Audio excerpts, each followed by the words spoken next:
queridos amigos, Olá. que bom que nós estamos mais um dia aqui para estudar sobre a Palavra de Deus. Hoje eu estou aqui com a minha mãe e hoje a gente vai tratar sobre um assunto muito importante, que são as 7 igrejas do Apocalipse, e que também cumpre o requisito da classe de guia. As 7 igrejas representam os períodos da igreja cristã, e que ela também é mostrada no livro de Apocalipse, de capítulos 1 a 3. E agora a gente vai conhecer um pouquinho mais das igrejas. Lá em Apocalipse, ele foi um livro escrito por João para o servo dele, para os servos dele, falando sobre o que aconteceria no futuro. E vamos ler então, que nem a Mari falou, Apocalipse 1:3, que diz: Feliz aquele que lê as palavras dessa profecia, e feliz aqueles que ouvem e guardam o que nela está escrito, porque o tempo está próximo. Exatamente. E no versículo 10 diz assim: No dia do Senhor, achei-me no Espírito e ouvi por trás de mim uma voz forte como de trombeta que dizia: Escreva num livro que você vê e envie a estas 7 igrejas: Éfeso, Esmirna, Pérgamo, Tiatira, Sardes, Filadélfia e Laodiceia. Essas igrejas estavam na província da Ásia e é uma mensagem muito importante para elas. Agora vamos começar falando das 7 igrejas. Éfeso é a capital da província e ela é uma igreja apostólica, ou seja, os apóstolos que a construíram. E ela foi construída do ano de 31 ao ano de 100. Ao ano 100. Isso, 31 a 100. Ele diz assim, tá em Apocalipse 2, versículo de 2 em diante. Conheço as suas obras, o seu trabalho árduo e a sua perseverança. Sei que você não pode tolerar homens maus, que pôs à prova os que dizem ser apóstolo, mas não são, e descobriu que eles eram impostores. Você tem perseverado e suportado sofrimentos por causa do meu nome, e não tem desfalecido. Contra você, porém, tenho visto. Você abandonou o seu primeiro amor. Sabe quando a gente aceita Jesus e está apaixonado e quer falar para todo mundo? Pois é, esse primeiro amor eles abandonaram. Lembre-se de onde caiu. Arrependa-se. Pratique as obras que praticavam no princípio. Se não se arrepender, virei a você e tirarei o seu candelabro do lugar dele. Mas há uma coisa a seu favor. Você odeia as práticas dos nicolaítas. As práticas dos nicolaítas eram rituais pagãos que eles faziam. E acreditavam muito na graça de Deus, como eu vou viver a minha vida fazendo o que eu quero fazer e a graça de Deus vai me salvar independente do que eu faça, né? E não era assim. Como eu também as odeio. Aquele que tem ouvido ouça o que o Espírito diz às igrejas: ao vencedor darei o direito de comer da árvore da vida que está no paraíso de Deus. Segunda carta. A segunda carta vai para a igreja de Esmirna e ela não tem reprovação e por isso ela é uma igreja muito perseguida e ela foi criada desde o ano 100 ao ano 313.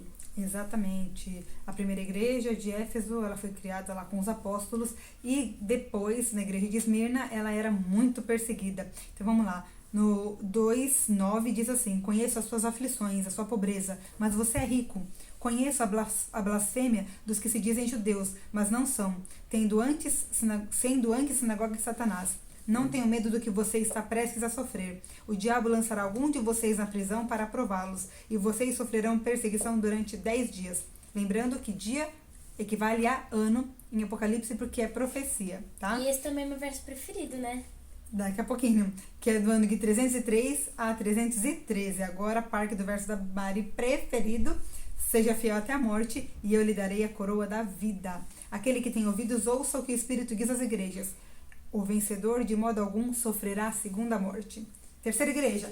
É a igreja de Pérgamo, e ela tinha a maior biblioteca, e essa biblioteca tinha muitos pergaminhos. E ela foi fundada desde o ano 313 ao ano 538. Exatamente, no versículo 13 do capítulo 2, sei onde você vive, onde está o trono de Satanás. Contudo, você permanece fiel ao meu nome e não renunciou à sua fé em mim. Nem mesmo quando Antipas, minha fiel testemunha, foi morto nessa cidade onde Satanás habita. Que pesado, né? No entanto, tenho contra você algumas coisas. Você tem aí pessoas que se apegam aos ensinos de Balaão, que ensinou Balaque a armar ciladas contra os israelitas, induzindo-os a comer alimentos sacrificados a ídolos e a praticar imoralidade sexual. De igual modo, você tem também os que se apegam aos ensinos dos nicolaítas, que a gente já falou. Portanto, arrependa-se, senão virei em breve até você e lutarei contra eles com a espada da minha boca. A promessa, aquele que tem ouvido ouça o que o Espírito diz às igrejas. Ao vencedor darei do maná escondido. Também lhe darei uma pedra branca com um novo nome, sendo reflexo da transformação que teremos. Nessa pedra, nela é inscrito, conhecido apenas por aquele que o recebe. Vamos lá para a próxima igreja? Quarta igreja era a igreja de Tiatira. Ela era uma igreja medieval e não tinha luz nenhuma. E outra coisa também, ela é a maior igreja. E ela foi fundada desde o ano 538 ao ano 1517. Exatamente, ela não tinha revelações, não tinha muitas coisas. Essa luz ela não tinha. E estava lá 2:19. Conheço as suas obras, o seu amor e a sua fé, e o seu serviço e a sua perseverança, e sei que você está fazendo mais agora do que a princípio. No entanto, contra você tenho isso. Você tolera Jezabel, que era a esposa do rei Acabe. Aquela mulher que se diz profetiza. Com os seus ensinos, ela induz os seus servos à imoralidade sexual e a comerem alimentos sacrificados aos ídolos, que nem anterior. Dei-lhe tempo para que se arrependesse de sua imoralidade sexual, mas ela não quer se arrepender. Por isso, vou fazê-la adoecer e trarei grande sofrimento aos que cometerem adultério com ela, a não ser que se arrependam das obras que ela pratica. Matarei os filhos dessa mulher. Então todas as igrejas saberão que eu sou aquele que sonda a mente e corações, e retribuirei a cada um de vocês de acordo com as suas obras.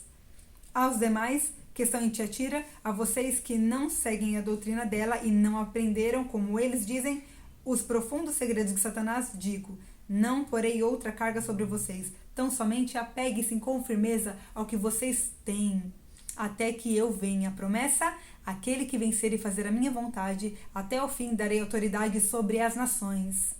Ele governará com o cedro de ferro e as despedaçará como um vaso de barro. O cedro de ferro ele era usado para corrigir as ovelhas naquela época, por isso que eles entendiam a mensagem tão atual para eles e tão oportuna. A próxima igreja, quinta igreja, Sardes. E ela era uma igreja reformada, não reformada de prédios, essas coisas. Ela era reformada de doutrina, conceitos. E uma coisa também, elas ficaram muito acomodadas. E elas foram criadas desde o ano 1517 ao ano 1798. Exatamente.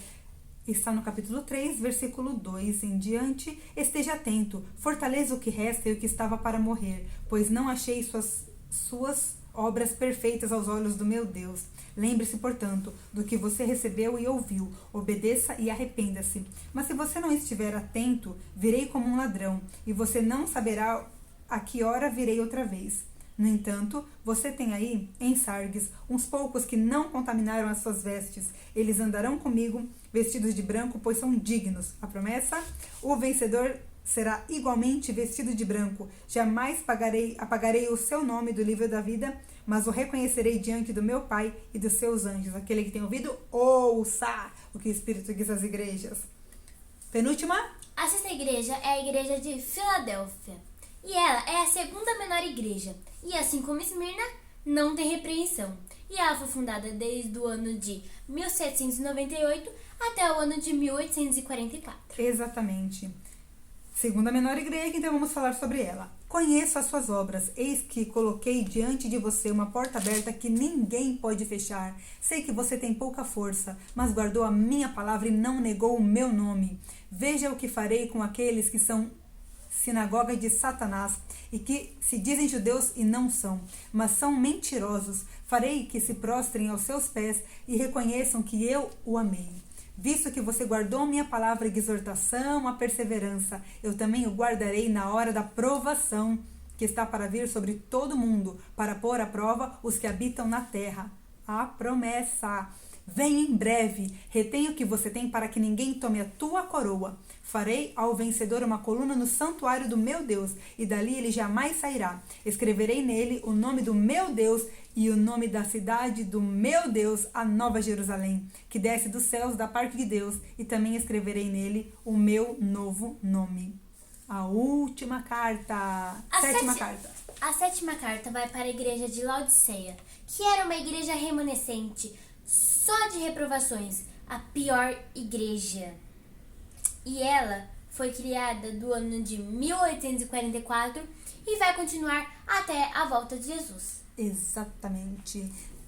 No versículo 15 do capítulo 3, conheça suas obras, sei que você não é frio nem quente. Melhor seria que você fosse frio ou quente. Assim, porque você é morno, não é frio, nem quente, estou a ponto de vomitá-lo da minha boca.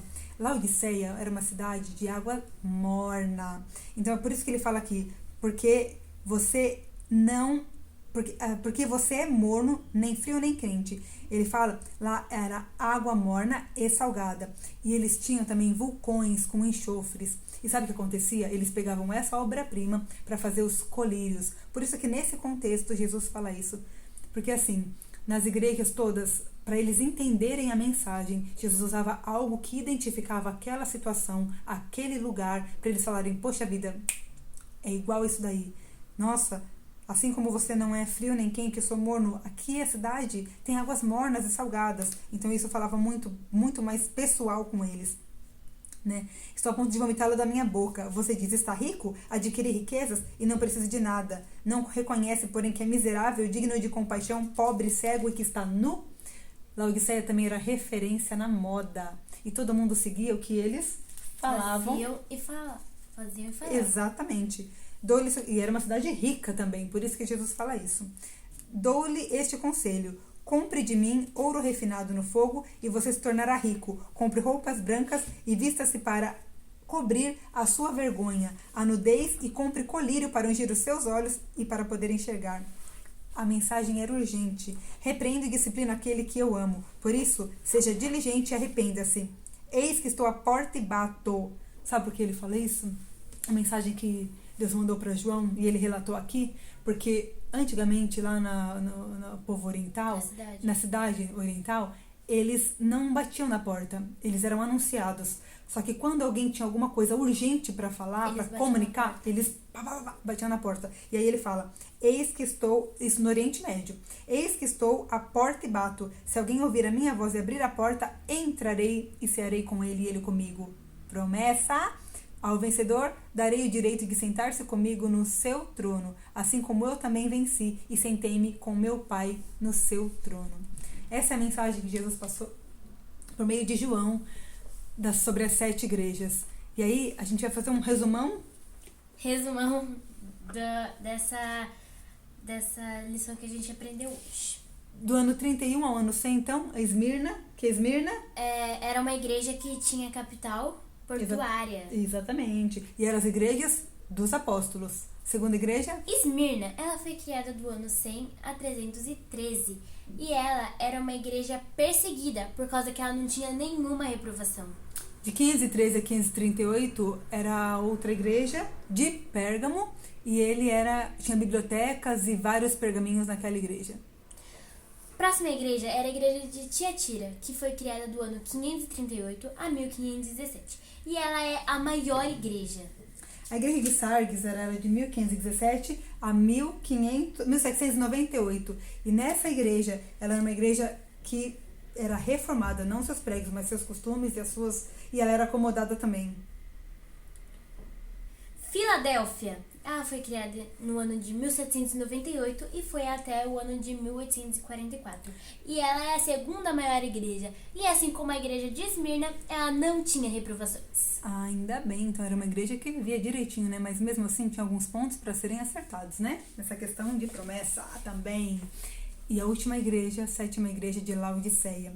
Nós estamos vivendo nessa igreja hoje, ela é de 1844 até a volta de Jesus. E o importante é da gente não ser nem frio, nem morno, mas ser quente. Quente nos propósitos, quente no compromisso, quente nos propósitos, quente no compromisso, quente em servir a vontade de Deus, fazer o que Ele pede para que a gente faça. Então, agora a gente vai ler Provérbios 15:3, que diz assim: pode ler. Os olhos do Senhor estão em toda parte, observando atentamente os maus e os bons. Exatamente. Sempre, em toda a história, Deus, Ele esteve com seu povo, guiando, olhando, tanto para os bons quanto para os maus. Aí agora resta da gente fazer a nossa escolha. Vamos orar, então? Pai querido Santíssimo Deus, muito obrigada pela sua mensagem, pelo seu amor, pelo entendimento que o Senhor nos dá. ó Deus, para aprendermos a cada dia mais e mais sobre Ti e sobre o que o Senhor quer para a nossa vida. Esteja conosco nesse momento difícil que estamos passando agora, Senhor, no mundo, ó Deus, onde estamos, ó Pai, de quarentena, onde estamos cada um aí aqui nos seus lares, fazendo os nossos cultos, Te louvando e aguardando a Tua volta, Jesus. Por isso nos ajude, ó Deus, a não sermos frios, não sermos mornos, ó Deus, porque pior é ser morno, né, como o Senhor mesmo deu a mensagem, mas que possamos ser quentes, vibrantes, amando a Tua palavra, a Tua mensagem e propagando isso. Muito obrigada por tudo, Jesus. Dá sempre o Seu entendimento, a Sua sabedoria e que possamos estarmos todos preparados para o dia da volta de Jesus Cristo. Em nome de Jesus, amém. Desbravadores, guia Maranata. O Senhor logo vem. Desbravador eu sou.